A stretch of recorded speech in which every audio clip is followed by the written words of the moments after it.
In The Awakening, written by Kate Chapman, the main character, Edna Potelier, is a woman by that time who is starting to begin to learn about herself. In this case, she is starting to act differently as a woman in that age. Well, that time period.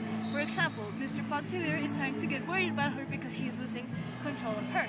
In this case, she doesn't want to go to the Tuesday's meeting. She should be using on the Tuesday's meeting. So he goes to Dr. Mandelay to see what happens to Edna if it's more of a sickness. In this case, Mr. Mandelay just said that it's a whim and that she has to be left alone for some while. So when she's left alone, her husband goes to New York and their children are in their grandmother's houses, Edna's feeling of personal self and personal wanting to get to know more about herself starts to grow because it's like a flame. The problem is that this flame also started in the summer vacation when she met Robert. This case, Robert is the case of all these appearances of Edna's new life.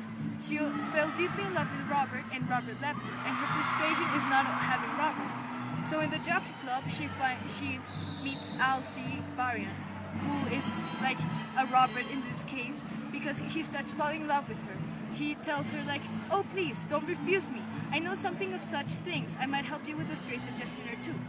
But Edna doesn't feel the same as she did with Robert. She said like, "No, good night. Why don't you go after you have said good night? I don't like you." She went on a high excited pitch, attempting to draw away her hand.